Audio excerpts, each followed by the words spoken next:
Tonight we're both in the lecture, panel discussion, and film business. My portion of the introduction is to introduce to you a remarkable person who has distinguished herself in many different realms. She is a producer, a director, a screenwriter. Tonight she is the person who produced and did much of the writing for the sneak preview that you're going to see. But her work for GBH and the American Experience series has made her among the most watched of all producers in the world. And her shows on Grant and the Rockefellers and Nixon and the Civil War are just part of her amazing work. Her Emmy Award-winning series on the Kennedys certainly is probably known by everyone here. But she has departed occasionally, and her Emmy-nominated special presentation on rock and roll was, I thought, pretty remarkable. And her presentation, which also received quite a bit of recognition in terms of awards on Vietnam, is something that clearly is an important part of the history of that era in American history. It gives me great pleasure to welcome tonight and to introduce to you Elizabeth Dean.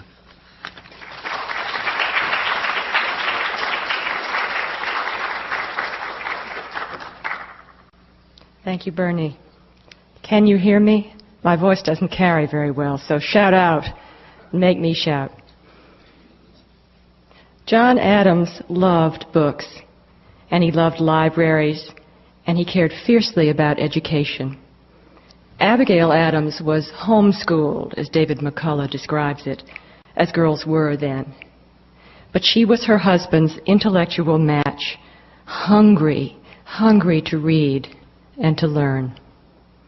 So it was good news for us to hear that we would be able to screen part of our film in this great library, where John Adams' own books are part of the collection, along with his many and often irreverent notes in the margins.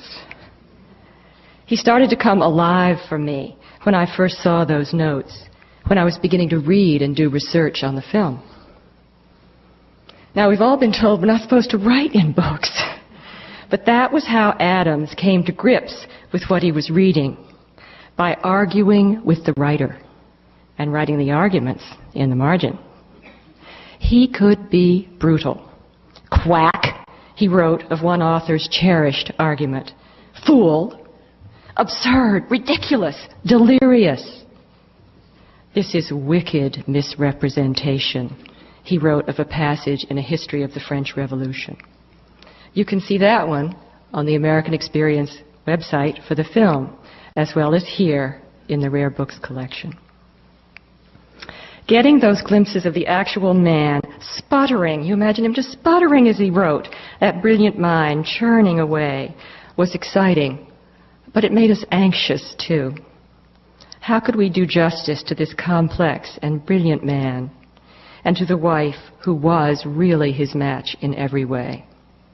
How could we bring these remarkable people to life on film when we were working in a time before photography? There were no still photos, and really very few visual images of any kind to help us tell the story. Well, we looked at a lot of earlier films on the Revolutionary period, both documentaries and feature films. And most felt so remote from real life and real people. The characters so stiff and tidy in their corsets and wigs. I personally think wigs are the biggest problem.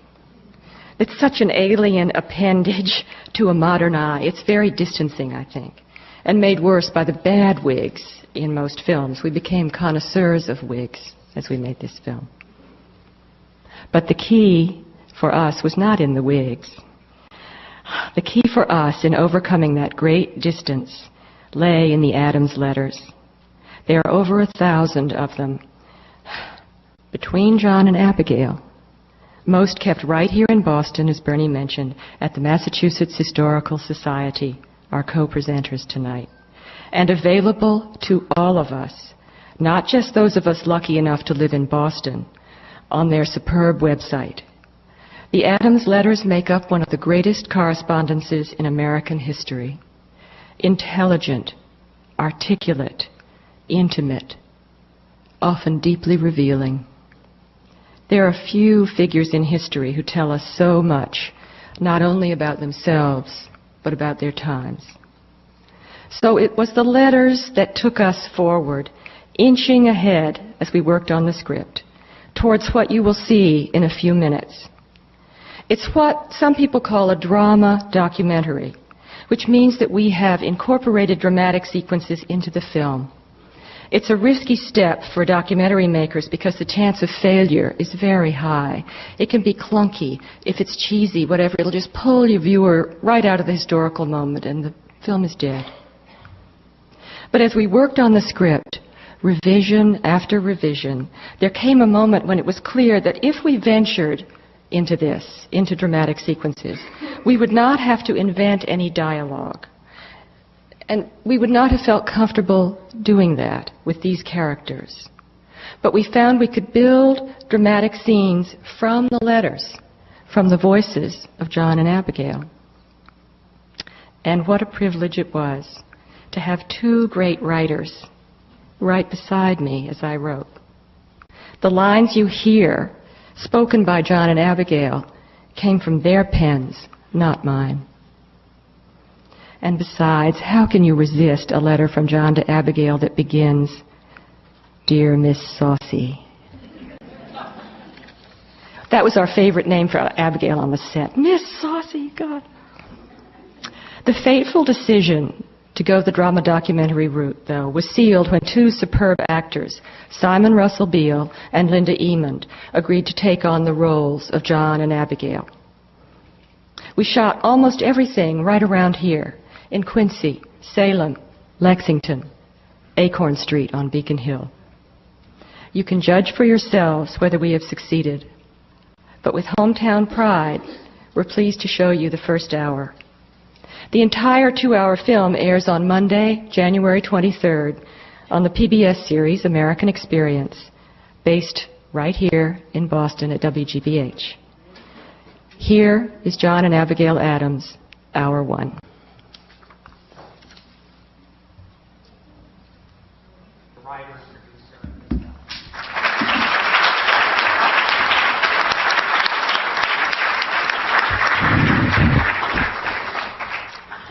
I'm Peter Drummey, the librarian of the Massachusetts Historical Society. As President Margolis pointed out, we're located about 500 street numbers further up Boylston Street here. And under my care are the Adams Family Papers.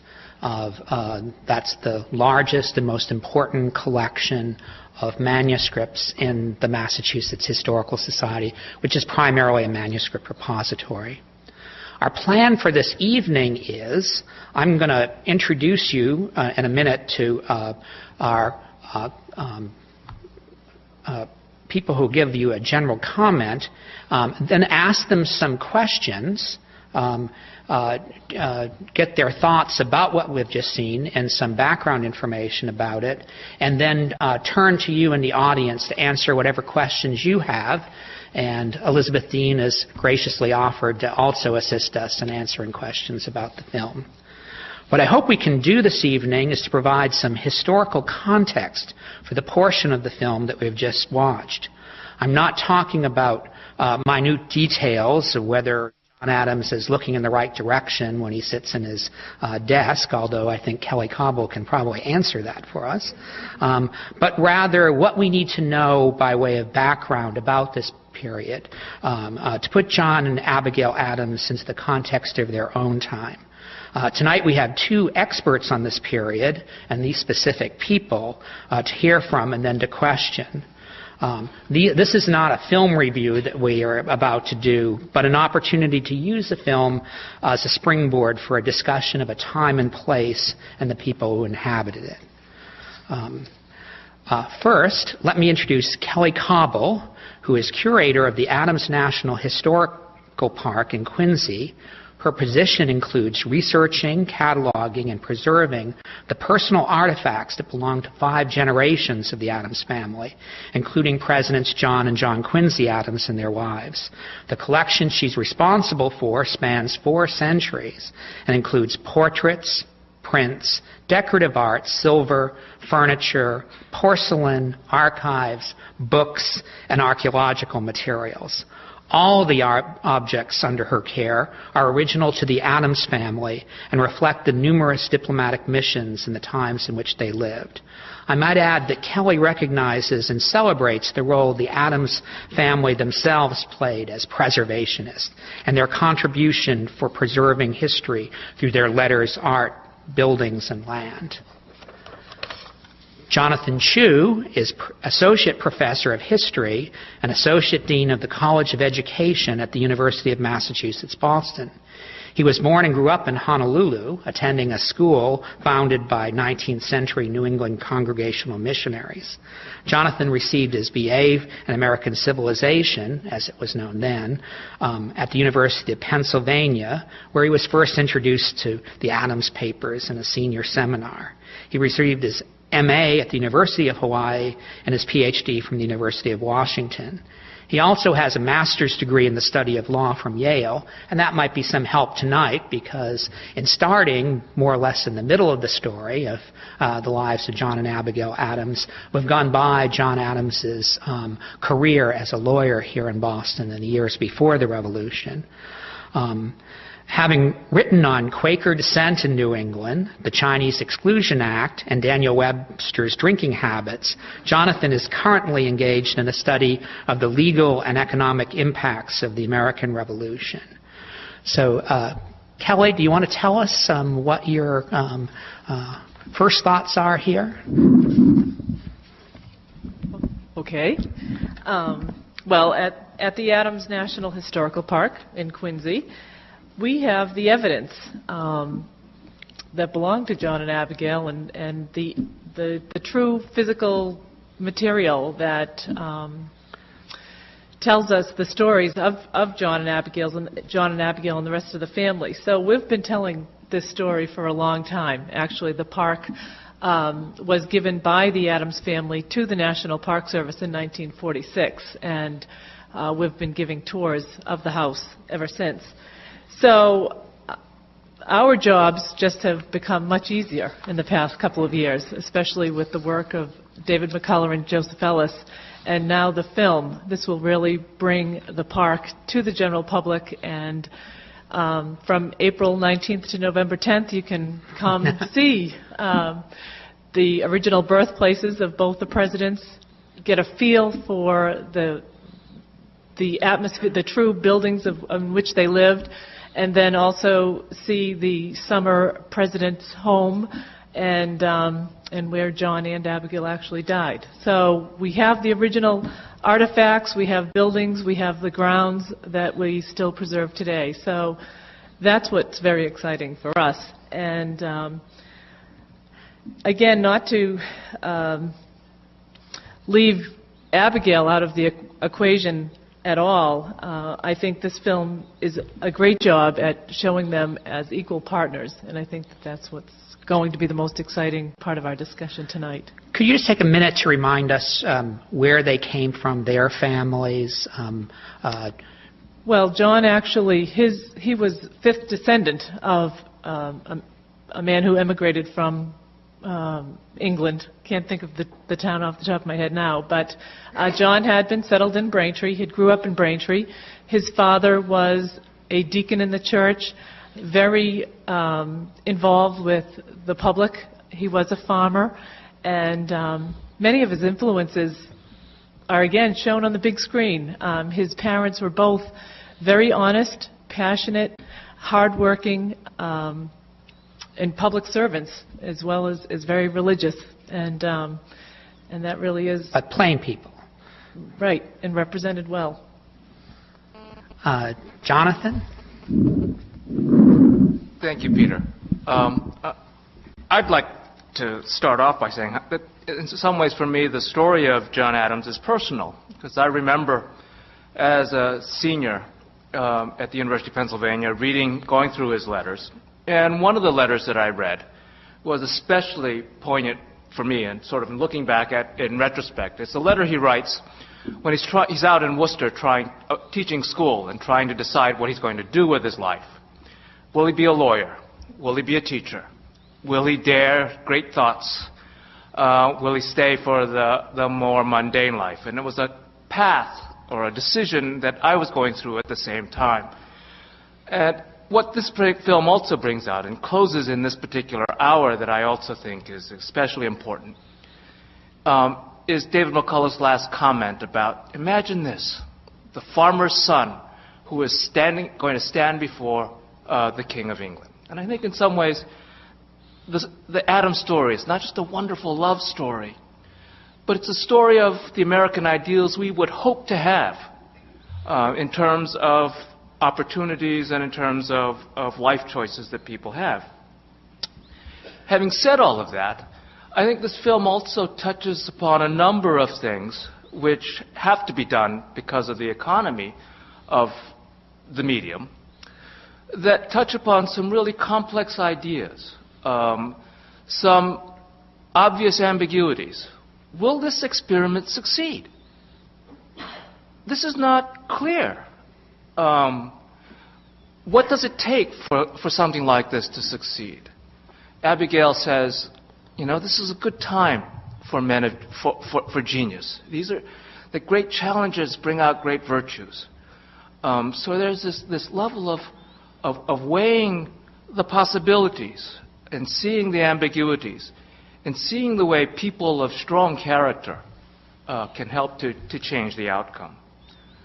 There are also some complex things that are layered in here that are only passed over quickly in terms of context. Who's running the farm?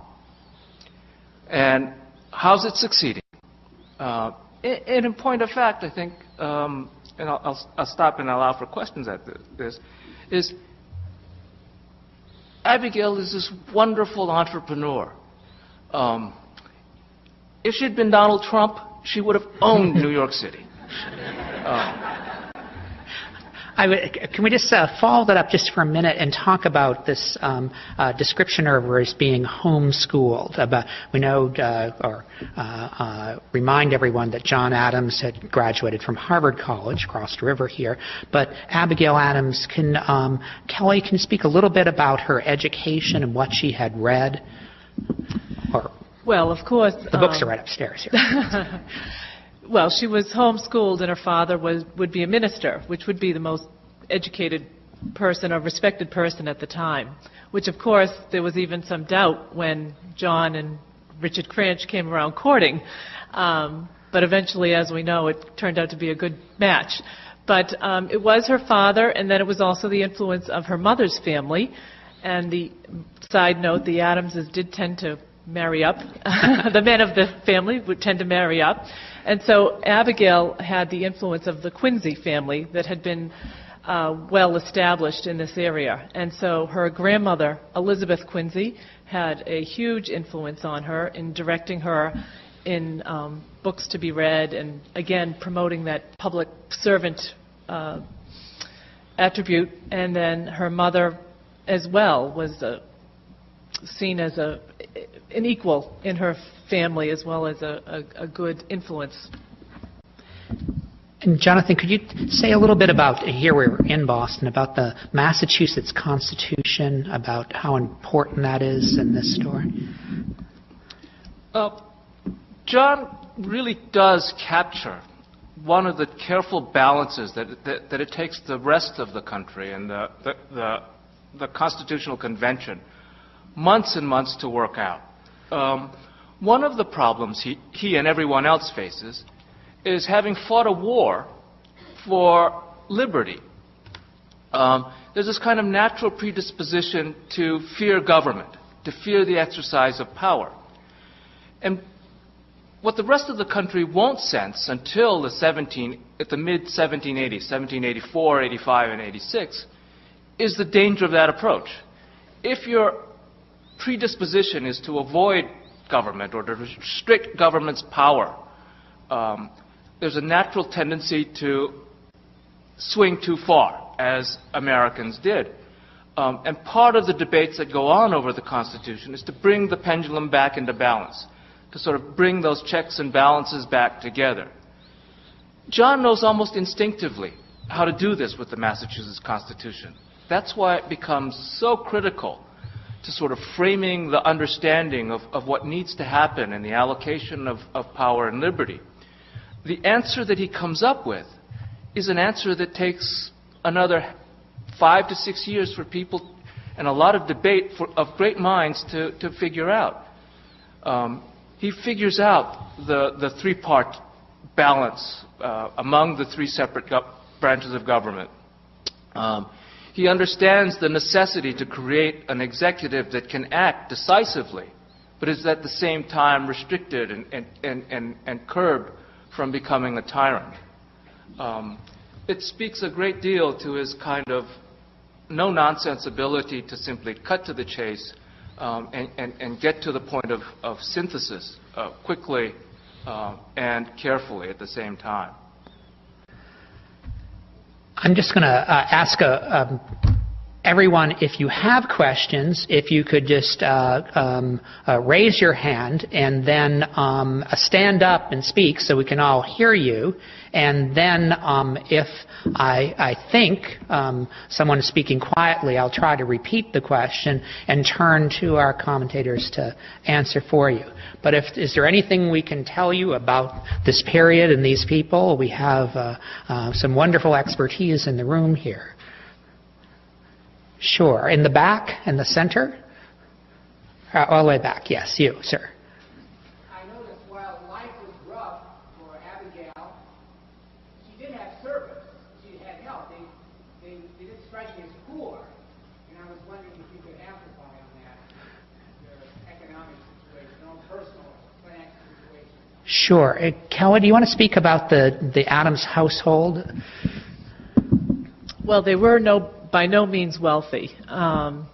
John had been a very successful lawyer during his early married life, and he had inherited the farm where where their children were born.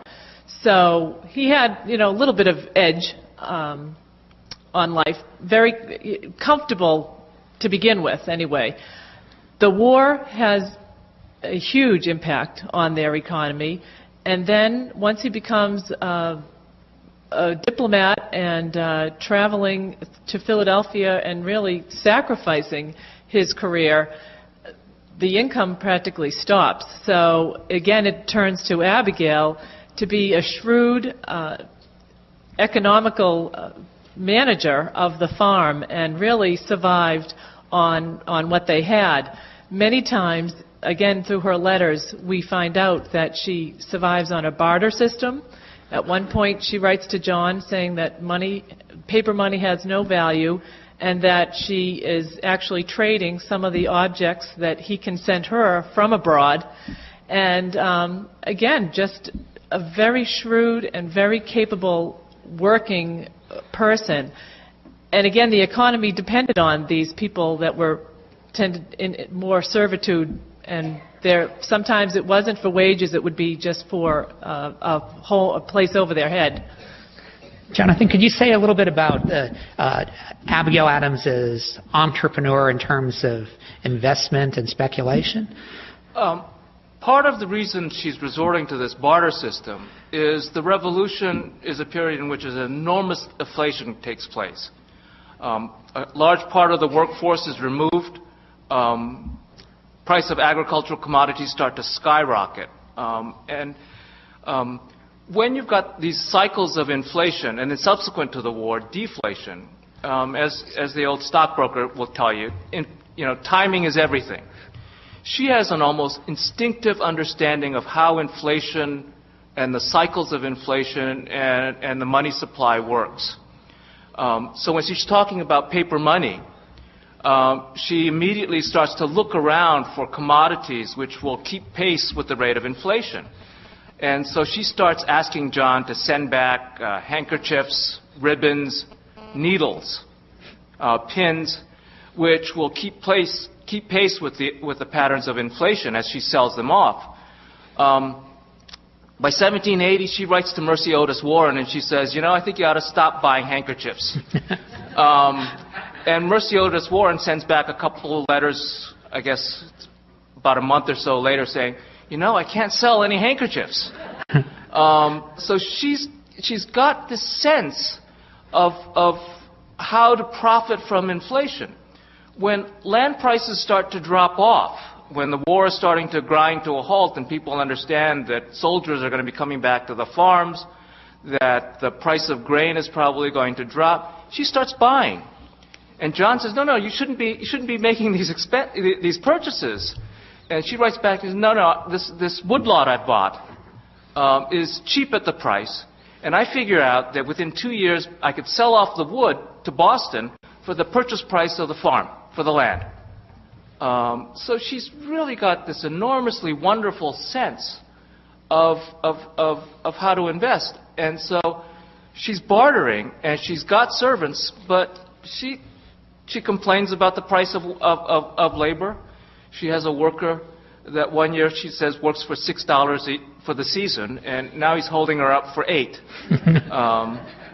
She's a wonderful entrepreneur.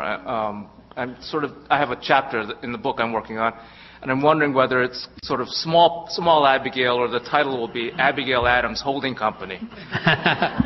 There was a question here, and yeah. I was curious about sort of the coloration of Abagail in the production. Because, for example, she has that little bit where she's talking about the times required genes, or they will bring it out. So if you read that in context, it's much more admonitory to John Quincy. She comes across as a really very tough mother. And I also remember reading a letter of John Quincy to his mother when he was 10 or 11. It was an astonishingly formal, pompous letter to come out of the hand of a 10 or 11-year-old. And so I wonder whether this is a question of the style of the times that it casts, maybe projects this falsely, or whether, in fact, we're seeing a coloration that's colored to be more modern. If I could jump in here just for a couple of things and then call upon Elizabeth. One thing I'd point out is, and I think you're absolutely right, is one thing that's sort of wonderful is we have this very rich archive for this family. I think you're right about John Quincy Adams's letters is very, it's reading his letters you can think he was never young.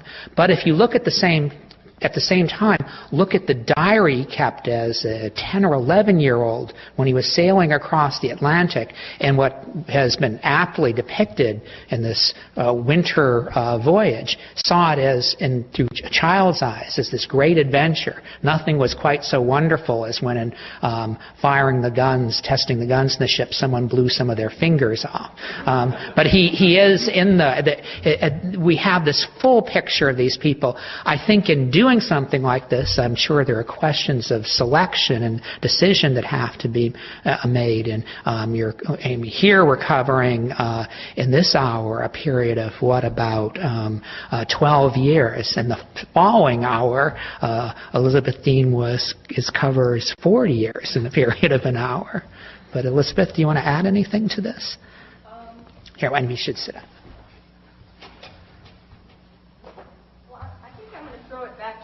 So don't go far. It's just, that's not how I read that text. You know, these are the times in which a genius would wish to live. But, and also we were trying to build a scene from a letter. And I know what you mean. You could have her say, these are the times in which a genius would wish to live, dodo head, something more sterner, because she did certainly have that side to her. But I'm curious what you think. We're always making these decisions, Well, I'm going to take the easy way out and sort of point out that at the Massachusetts Historical Society's website, we have digital images and transcriptions of this body of letters exchanged by John Quincy Adams with his parents in his youth. And everyone here can go to that place and make this decision for themselves. But I think this is an interesting point in a decision about what to emphasize in it. But I think that idea that they were living at this sort of, as John Adams is apt to say, in about every other letter he writes, there's an epocha that he's living at. And Abagail Adams is often refers to her bursting heart in terms of what describing the events of this time. But Yeah. along those lines that I think we were more focused also on that idea of their awareness of the historical moment. You know, they knew that these were historic times that they were living in. And it's threaded through the whole story. You know, there's so many. And I also just want to add that it isn't a coincidence that John Quincy Adams became a president. I mean, he was literally groomed. And when you do read their letters, there are insights such as those, and that is really what Abagail and John were keeping in John Quincy's forefront of his mind. That's why he went on that voyage. It was because he would have opportunities to see a larger world. And again, John and Abagail grew to the people they were, coming from small circumstances, and they were already presenting the next generation by sending them out on the ocean. Kelly, could you say something about the admonition of John Adams to his children to keep diaries and letters, how this sort of family archive began and was assembled? Well, all I can repeat is what Elizabeth started with. And from our material culture point of view at the park is books, books, books. Again, books. Actually, when George W. Bush was elected, we were contacted. Again, the baseball cap incident came about, and George Sr. had passed on a baseball cap to George W. And so Newsweek called us up and said, what do you have for gifts that John Adams presented to John Quincy Adams when he became president? And I said, the only thing that we have are books. That there's only evidence that if they ever gave a gift to each other, among the family, it was always books. And that's really what we have of artifacts that they treasured. So I actually got very excited with that opening scene of John packing his books, because I do have the pleasure of working with John Quincy Adams's books and a small fraction of John Adams's books. And, I get to handle them. I love the touch. I love the feel. And I again, was very excited with that progress. And they were aware of the history in the making, and they recorded it. And again, why we have the evidence that we have today is because John went above and beyond and made copies of his correspondence, of his letters, as well as the diaries. And both John and Abagail used up every inch of the page, any possible piece of paper that was left. So besides his immense education, his largest library of the time, which again he passed on to his son and grandchildren, it was a passion that was just deep-rooted in the family. Here in the front. Any comment on the relationship between Jefferson and Adams? They seem friendly, I guess, in the high point there. Then they become political rivals and then they become friends again? This is a great lead into the second part of this film, but it's... I was about to say, the second part, I think, deals with this really, really nicely. The way in which the election of 1800 really separates them and makes them very bitter. And again, building on the theme that even as late as 1800, Adams isn't sure that the experiment is going to take hold. That's a long time, and we're going 1775 now. This is moving on to a quarter of a century, where the structures are still in doubt. And then sort of the reaction after the fact. And then Adams, I think it was very deftly done as Elizabeth Wynne, which John sends off the letter, and then they start the correspondence again. And I think the closing scenes, how they built the scene, where they both die on the same day is really quite touching, I think, and speaks volumes about the way in which that relationship, which is touched on in this first hour, and then builds in the second hour. I think it is an important point, though, is that as at the end, when they're in France together, that they're close personal friends, John Adams and colleagues in their work. But I think the relationship between Abagail Adams and Thomas Jefferson, who are about the same age, and remember, Thomas Jefferson by this time is a widower with young children that he's brought with him to France and is bringing up, so that naturally he's turning to Abagail Adams in some respects as someone for advice, but also a close personal connection between them. In the back here.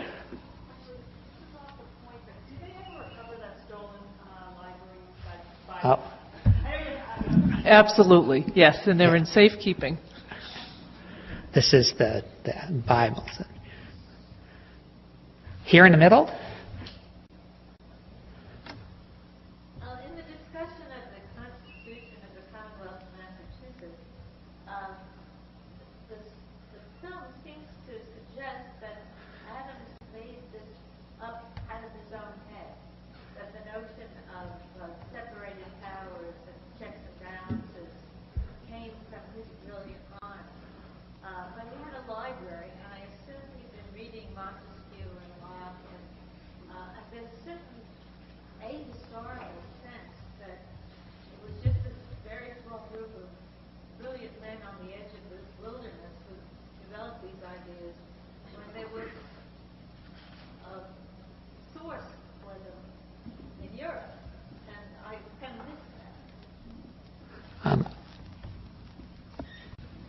Elizabeth, would you want to? I mean, I think there's a point here in sort of telling a story briefly, but I think in terms of the synthesis of ideas in the Massachusetts Constitution, I'll turn this to Jonathan, who I think is more knowledgeable about this. But I think at the same time there's the idea that the role of John Adams in bringing together the text that as we know it largely today is a remarkable story, and I think is accurately captured where those ideas came from, just as in the writing of the Declaration of Independence.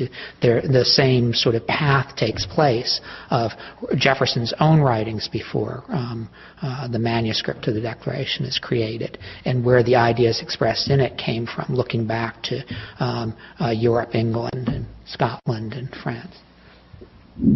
In some ways, the structure that Adams uses for the Constitution, the Massachusetts Constitution, is not a very unique or original one. It's basically the old colonial government, and it's a pattern that's used and replicated in a number of different places, with minor variation in terms of the election of both houses, and the extent to which the governor or the royal governor's powers extend throughout the system.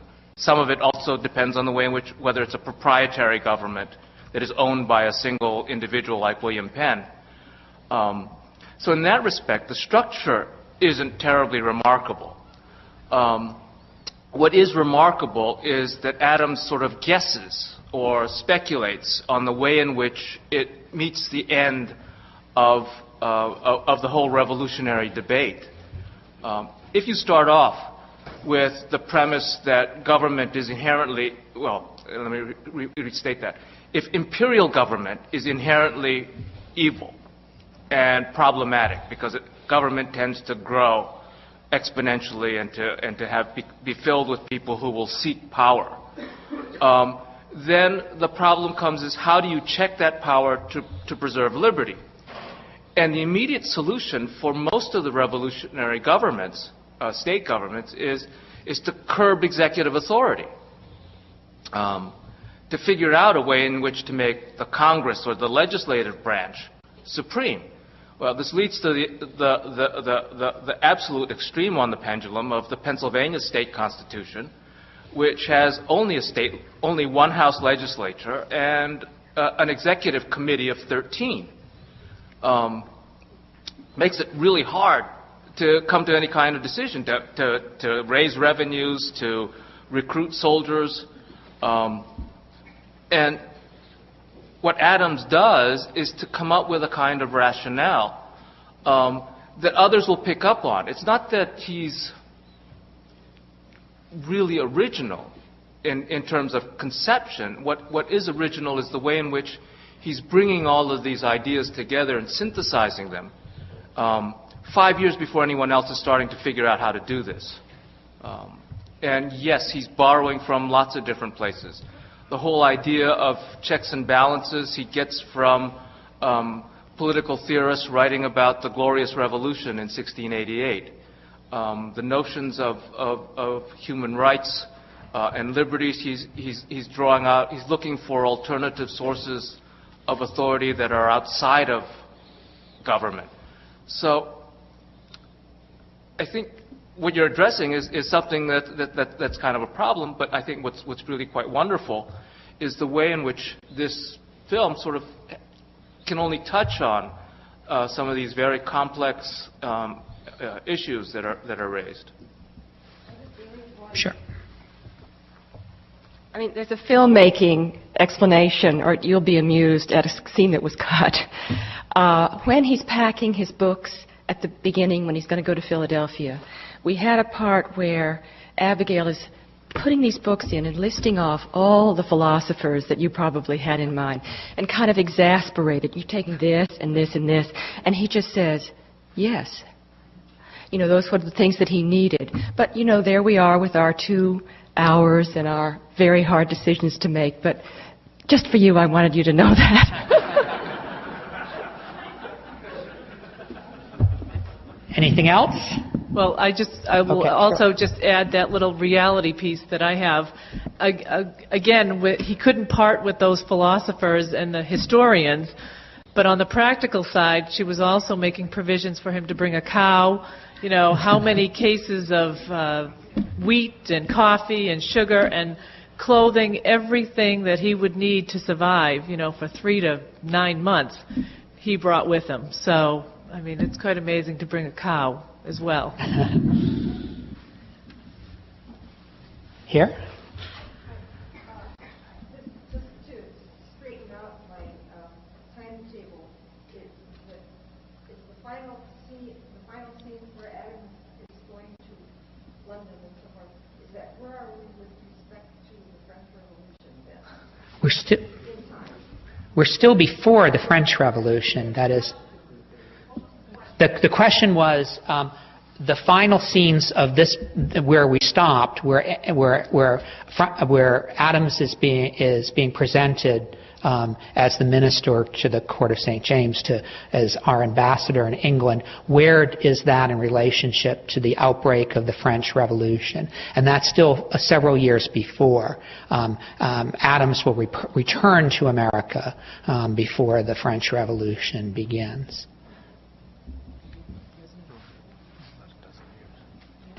Anything else?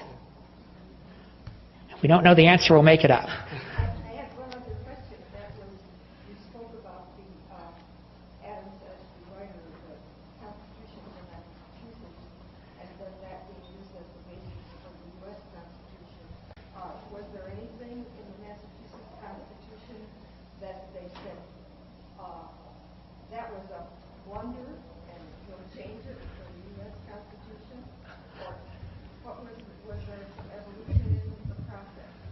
Let me just repeat that, is that the question is about if you think of the Massachusetts state constitution as a building block towards the federal constitution, where there are changes in what was discarded in terms of writing the federal constitution. And Jonathan, you want to speak to that? One of the things that the Massachusetts state constitution did was to establish property qualifications for holding office. They were hierarchical in nature. I think it was 300, 600, and 1,000. 1,000 to be governor, 600 pounds of landed estate, assessed landed estate, to be in the upper house, and 300 to be in the lower house. When obviously the Constitution is the federal Constitution is drafted, that's changed to age qualifications. One of the reasons for that is Madison figured out very quickly is that if you use property qualifications, it was in everybody's interest to lie about this, particularly for the purposes of the House of Representatives. And the logic goes, well, the wealthiest states will have the most people. So let's use that as a way of defining who gets to be a congressman. And then we'll use age. People who are 25 generally have more money than people who are 20, and so forth. And the idea actually goes back to a kind of colonial sensibility that, in some ways, the older you were and the more wealth you had, generally the more independent one could be, and thus wiser, less affected, less likely to be corrupted by power or what power can get for you. Lessons that that's the theory. If I could just point out a couple, this is a really interesting, complicated question. One thing to remember is in the Massachusetts Constitution of 1780 as written, Massachusetts at that time and for more than 40 years thereafter would have an established church. That is, in Massachusetts, you paid taxes to support your church. This is Puritan, growing out of Puritan Massachusetts still, that the separation that we understand coming out of the federal Constitution between church and state exists here in a very different way. It's also the case there's a much stronger protection of personal liberties in the Massachusetts State Constitution. You're not looking to the Bill of Rights. The equivalent is embedded in the Massachusetts Constitution.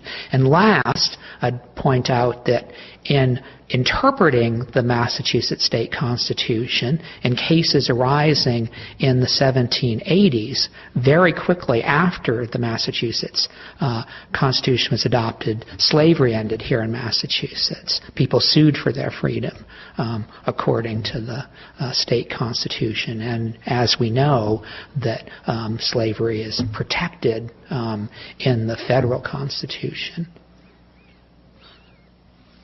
So anything else? Well, we thank you all for coming, and I can't tell you, because we've had the good fortune of seeing the second hour of the film. You really have a treat before you in just a few days. Here, just wait. Let me, Elizabeth. January 23rd, 9 p.m., Channel 2. Thank you.